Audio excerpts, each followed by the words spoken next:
தந்தி தொலைக்காட்சி நேயர்களுக்கு வணக்கம். நல்லதை சொல்வோம், நல்லதை செய்வோம், நல்லதே நடக்கும். இன்று 16/3/2026 திங்கட்கிழமை அவிட்டம் நட்சத்திரம் பின்னிரவு 5:34 வரை, பிறகு சதயம். இன்றைக்கு பிரதோஷம்.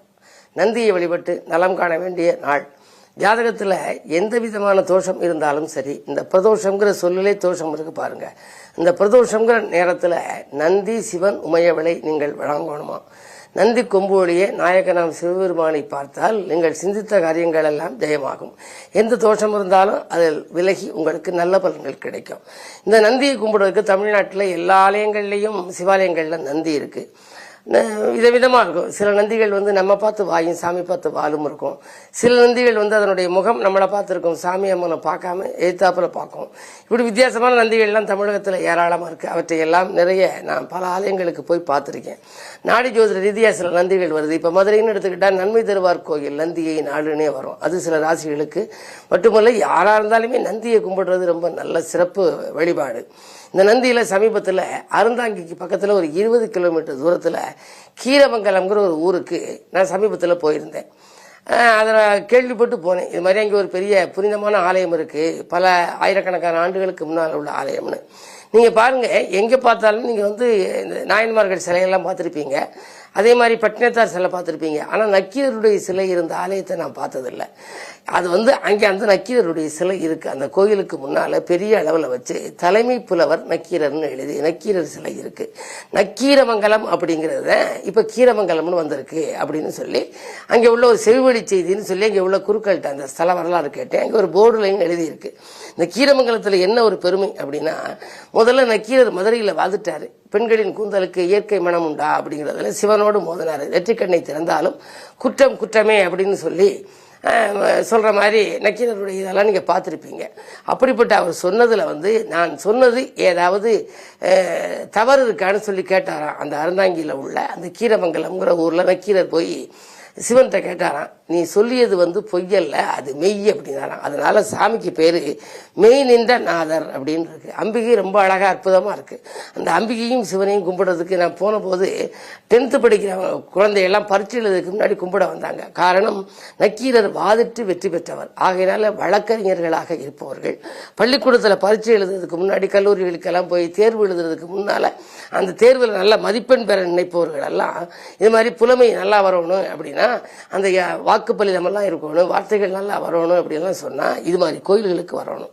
இந்த கோயிலில் என்ன ஒரு புதுமை அப்படின்னா, அந்த கோயிலுக்கு எதிர்த்தாப்புல ஒரு பெரிய ஒரு 57 அடி உயரத்துக்கு ஒரு சிவன் சிலை வச்சு அதனுடைய தலைமுடியிலேருந்து கங்கை விழுகிற மாதிரி வச்சு அந்த கங்கை நீர் அந்த ஊரணியிலேயே விழுகுது அந்த குளத்துல. அப்படி ஒரு பிரம்மாண்டமான சிலை வச்சு அதனுடைய பார்வையில் இந்த மெய் நின்ற நாதர் கோவில் இருக்குது. இந்த கோயிலில் நக்கீரர் சிலை, தலைமை புலவர் நக்கீரர்னு போட்டிருக்கு. அங்கே ஒரு மிகப்பெரிய நந்தி இருக்கு. பிரதோஷ விழா ரொம்ப பிரமாதமாக நடக்கும், ரொம்ப அற்புதமாக நடக்கும். அனைவரும் இங்கே வருவாங்கன்னு சொல்லி அங்கே சொன்னாங்க. அதுக்கு பக்கத்திலேயே அங்கே கால பைரவரும் இருக்கு. பைரவருக்கு அஷ்டமி திதியிலையும் மிகப்பெரிய அளவில் ஹோமங்கள்லாம் நடக்கும்னாங்க. இது மாதிரியான அற்புதமான ஆலயங்களை கண்டறிந்து, இன்னைக்கு பிரதோஷம் இல்லையா, உங்களுக்கு பக்கத்தில் இருக்கிற ஆலயங்களுக்கு நீங்க போகலாம். அந்த ஆலயங்களுக்கு போய் நீங்க நந்தியை வழிபடலாம், சிவனுமையை வழிபடலாம்.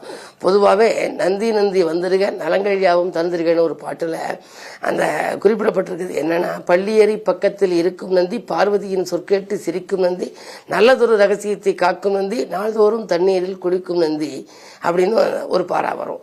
அதாவது நாள்தோறும் அதை தண்ணீரில் குளிச்சு நல்லதொரு ரகசியத்தை காக்கலாம். பார்வதியும் பரமசிவனும் பேசிக் கொள்வதை கேட்கக்கூடிய ஆற்றல் சிவதூதனாக விளங்குகிற நந்திக்கு உண்டு. அந்த நந்திக்கு முக்கியத்துவம் கொடுக்கிற ஆலயம் தமிழகத்தில் ஏராளமா இருக்கு. இங்கே ஒரு மிக பிரம்மாண்டமான நந்தி, வேந்தன்பட்டி நந்தி மாதிரி பெரிய நந்தி இந்த ஆலயத்திலையும் மெய்நின்றநாதர் கோயிலையும் இருக்கு. கீரமங்கலம்னு அந்த ஊருக்கு பேரு.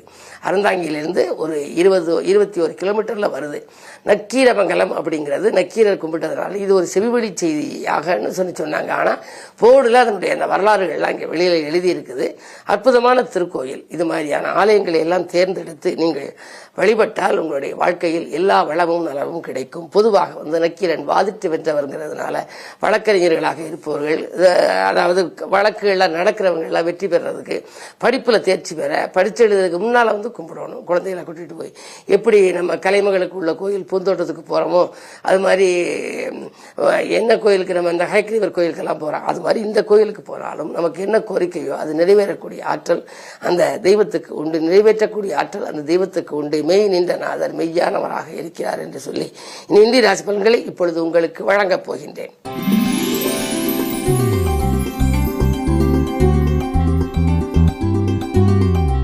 மேசராசி நேயர்களே, உங்களுக்கெல்லாம் இன்று முயற்சிகள் கைகூடுகின்ற நாள். முன்னேற்ற பாதையில் அடியெடுத்து வைப்பீர்கள். மகத்தான காரியம் ஒன்றை செய்து முடித்து பாராட்டுகளை பெறப்போகின்றீர்கள். உங்களுடைய ராசிநாதன் லாபஸ்தானத்தில். எனவே தொழில் பொருளாதாரம் சிறப்பாகவே இருக்கின்றது. வருமானம் உயரும். இந்த நாள் வளர்ச்சி கூடும். நந்தி வழிபாடு நன்மை சேர்க்கும்.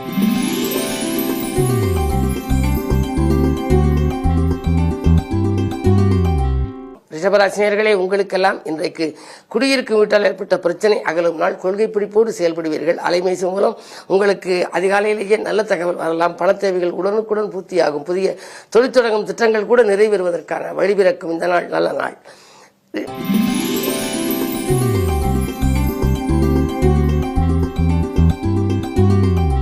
மிதனராசினியர்களே, உங்களுக்கு இன்று சந்திராஷ்டமம். மாலை 5:12 வரை சந்திராஷ்டமம் இருப்பதனாலே இன்று எந்த புதுமுயற்சி செய்தாலும் கொஞ்சம் யோசித்தும் இறைவனை பூசித்தும் இறை நாமத்தை வாசித்தும் செய்ய வேண்டும். ஏன் நீங்கள் பெற்றவர்களுக்கு நன்மை செய்தால் கூட அது தீமையாக தெரியலாம். என்ன இருந்தாலும் விரயங்கள் அதிகரிக்கும். இந்த நாளில் விழிப்புணர்ச்சி உங்களுக்கு அதிகம் தேவை.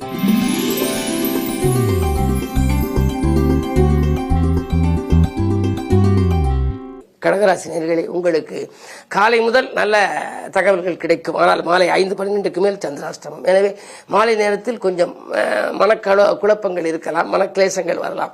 எதையும் திட்டமிட்டு செய்ய இயலாது. அதே நேரத்தில் குடும்ப பெரியவர்களின் ஆலோசனைகளை கேட்டு செய்வது நல்லது. பிறருக்கு நீங்கள் நன்மை செய்தாலும் அது தீமையாக தெரியும். எதிர்பாராத அளவுக்கு உடல்நிலையில் திடீர் தாக்குதல்களும் விரயங்களும் கூட ஏற்படலாம். மருத்துவ செலவுகள் உண்டு. எனவே இந்த நாள் இனிய நாளாக அமைய நீங்கள் நந்தியை வணங்குவது நல்லது.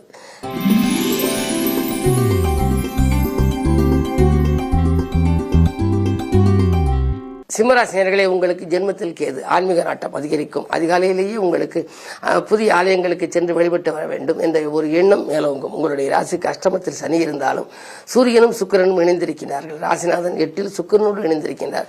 புதிதாக தொழில் தொடங்க வேண்டும் என்ற ஆசை நிறைவேறும் விதத்தில் நண்பர்கள் ஒரு நல்ல தகவலை தருவார்கள். உத்தியோகத்தில் இருந்தால் விஆர்எஸ் பெற்றுக்கொண்டு வெளியில் வந்து சுயமாக தொடங்கலாமா என்று கூட சிந்திப்பீர்கள். உங்களுடைய எண்ணங்கள் ஈடேறும். இந்த நாள் ஒரு நல்ல நாள்.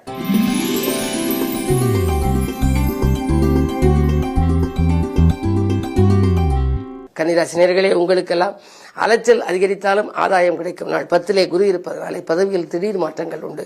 உங்களுக்கு மேலதிகாரிகள் கூடுதல் பொறுப்புகளை கொடுக்கலாம். அதே நேரத்தில் நீங்கள் கேட்டால் உங்களுக்கு கேட்ட சலுகைகளை அவர்கள் வழங்குவார்கள். இலாகா மாற்றமோ இடமாற்றமோ எதிர்பார்த்தபடி வருவதற்கான அறிகுறிகள் தென்படுகின்றன. நீங்கள் எதிர்பார்த்து காத்திருந்த ஒரு நல்ல சம்பவம் இன்று மாலை நேரத்தில் நடைபெறலாம். இன்றைக்கு உங்களுக்கு ஒரு இனிய நாள்.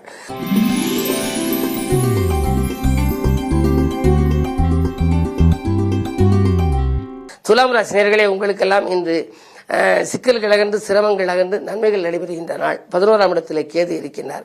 எனவே ஆன்மீக பயணங்கள் அதிகரிக்கும். அருகில் இருக்கும் ஊர்களுக்கு சென்று ஆலயங்களுக்கு சென்று வழிபடலாம், அல்லது தூரத்தில் இருக்கக்கூடிய ஒரு புகழ்பெற்ற ஆலயங்களுக்கு சென்று வழிபடலாம் என்று காலையிலேயே நீங்கள் திட்டம் தீட்டியிருப்பீர்கள். அவைகள் இன்றைக்கு பலிதமாகும். கொடுத்த வாக்கை காப்பாற்றி மகிழ்வீர்கள். இல்லத்தினர் ஒத்துழைப்போடு நல்ல பணிகளை செய்து முடிக்கின்ற நாளாக இந்த நாள் இருக்கின்றது. உத்தியோகத்தில் உயர் அதிகாரிகள் உங்களை பாராட்டுவார்கள்.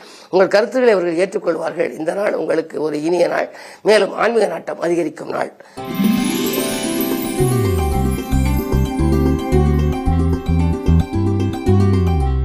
விருச்சிக ராசினியர்களே, உங்களுக்கெல்லாம் இன்றைக்கு தொழில் வளம் மேலோங்கும் நாள். தொகை கேட்ட இடத்தில் உங்களுக்கு கிடைக்கும். குருவினுடைய பார்வை 2:12 பதிவதால் பயணங்கள் பலன் தருவதாக இருக்கும். ஆன்மீக பயணங்களை மேற்கொள்வீர்கள். அருகில் உள்ளவர்களின் ஆதரவு உங்களுக்கு கூடுதலாக கிடைக்கலாம். 4ஆம் இடத்தில் இருக்கும் சனி 5ஆம் இடத்திற்கு சென்றதனாலே பிள்ளைகள் வழியில் ஒரு நல்ல சம்பவம் நடைபெறும். பிள்ளைகளின் எதிர்கால நலன் கருதி நீங்கள் திட்டிய திட்டங்களும் உங்களுக்கு வெற்றி பெறும். பொதுவாக முக்கிய புள்ளிகளின் ஒத்துழைப்போடு முன்னேற்றத்திற்கு வழிவகுத்துக் கொள்ளும் இந்த நாள் நல்ல நாள். இன்று நந்தியை வணங்குவது, சிவன் உமையவளை வணங்குவது நன்மைகளை வழங்கும்.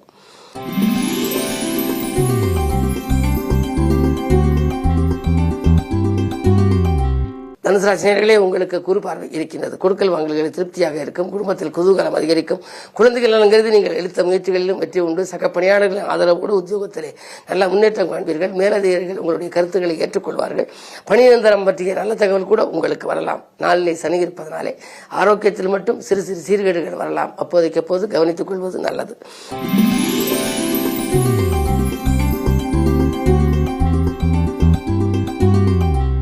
மகர ராசினியர்களே உங்களுக்கெல்லாம் மாலை 5:12 வரை உங்கள் ராசிக்குள் சந்திரன்.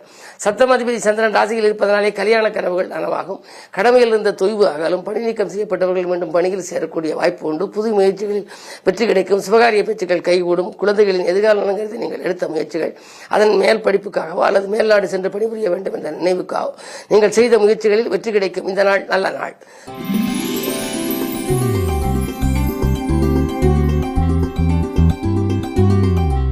கும்பராசினியர்களே உங்களுக்கெல்லாம் இன்று மாலை 5:12 மேல் உங்கள் ராசிக்குள் சந்திரன். செவ்வாயோடு இணைவதனாலே சந்திரன் செவ்வாய் சந்திர மங்கள யோகம். எனவே மங்கள காரியம் இல்லத்திலே நடைபெறப் போகிறது. தங்குதடைகள் தானாக விலகும். நீங்கள் எதை எந்த நேரம் செய்ய நினைத்தாலும் செய்ய இயலும். கொடுத்த வாக்கை காப்பாற்றுவீர்கள். முயற்சிகள் கைகூடும். மதிநுட்பத்தால் மகத்தான காரியம் ஒன்றை செய்து முடிக்கும் இந்த நாள் ஒரு மங்கள நிகழ்ச்சிகள் நடைபெறுவதற்கான அறிகுறிகள் தென்படும் நாள்.